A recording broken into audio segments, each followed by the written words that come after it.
Kostrad siap tempur dan siap bergerak kemanapun dan serta dalam kondisi apapun. Setiap saat tanah air memanggil, maka para prajurit Kostrad memenuhi panggilan tersebut dan siap menjalankan perintah.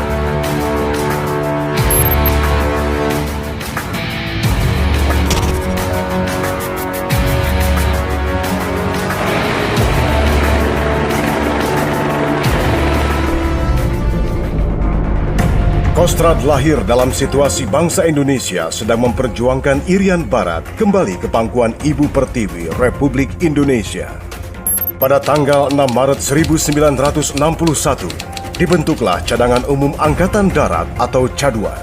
Dalam usia yang masih muda, Korps Tentara ke-1 Caduan ditugaskan ke medan perjuangan Trikora di Irian Barat. Pada tanggal 1 Desember 1962, dalam satu kajian bersama Menteri Panglima Angkatan Darat, Panglima Operasi Mandala, Mayor Jenderal Soeharto, mengemukakan konsep pembentukan Kostrad. Konsep tersebut kemudian ditindaklanjuti dengan Surat Keputusan Nomor 178, garis miring 2 Romawi, garis miring 1963, tentang pengubahan Korps Tentara ke-1 Caduan menjadi Kostrad. Kostrad telah turut serta menentukan sejarah perjuangan bangsa Indonesia.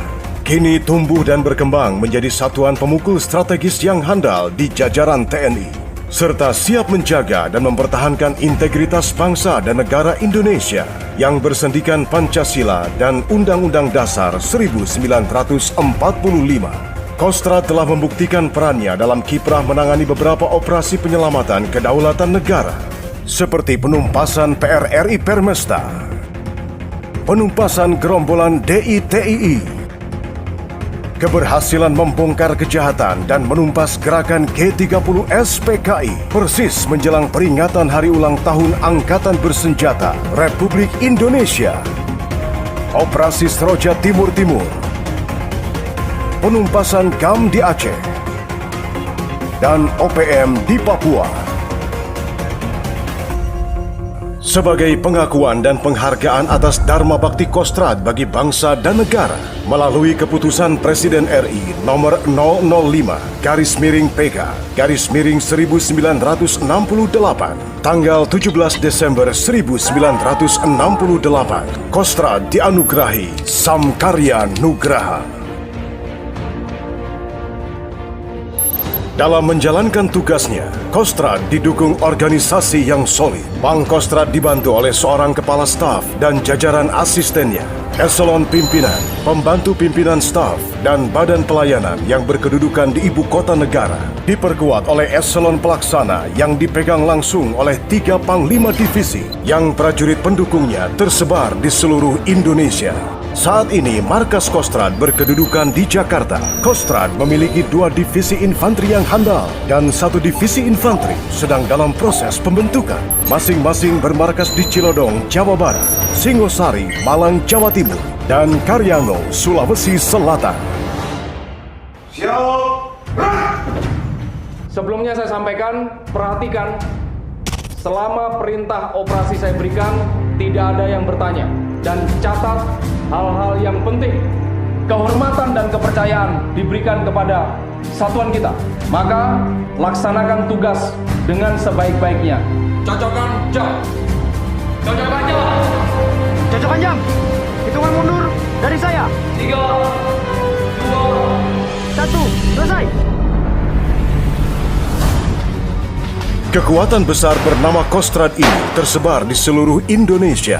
Memiliki 3 brigade infanteri raider, 3 brigade infanteri para raider, 3 resimen artileri Medan, dan 33 batalion yang terdiri dari satuan tempur, satuan bantuan tempur, dan satuan bantuan administrasi.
Untuk menambah kekuatan Kostrad, pada tanggal 4 Agustus 2001, Kostrad meresmikan satuan elit terbaru bernama Peleton Intai Tempur.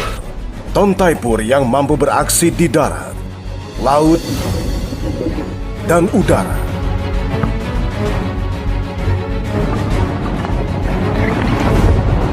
Sesuai kualifikasinya, Taipur terjun untuk misi infiltrasi, pengintaian jarak jauh ke wilayah musuh, dan melakukan penghancuran terhadap sasaran-sasaran penting secara cepat, tepat, dan tuntas. Mereka berbekal senjata dan perlengkapan khusus. Tontaipur turut memegang peranan penting dalam keberhasilan pembebasan para sandera kapal dagang berbendera Indonesia oleh perompak Somalia pada tahun 2011 silam.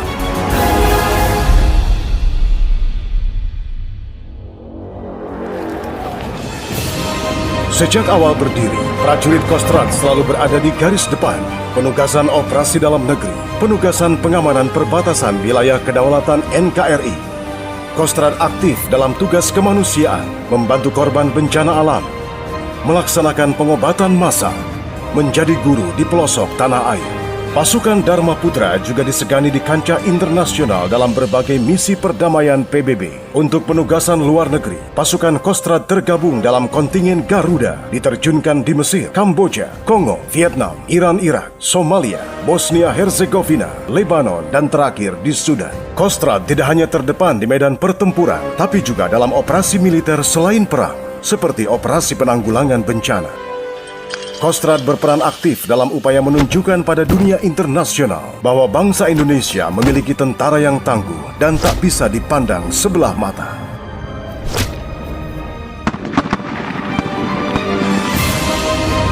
Prajurit Kostrad turut berprestasi di berbagai kejuaraan tingkat nasional maupun internasional dalam bidang olahraga umum dan militer. Berprestasi dalam kejuaraan bela diri judo, karate, dan Yong Mudo. Prajurit Kostrad tidak pernah absen dalam lomba tembak Australian Skill and Armies Meeting, Brunei International Skill and Armies Meeting, dan ASEAN Armies Rifle Meet yang seringkali dimenangi Indonesia sebagai juara umum. Prajurit Kostrad senantiasa memelihara kemampuan tempurnya untuk selalu siap sedia melaksanakan tugas baik di darat, laut, dan udara.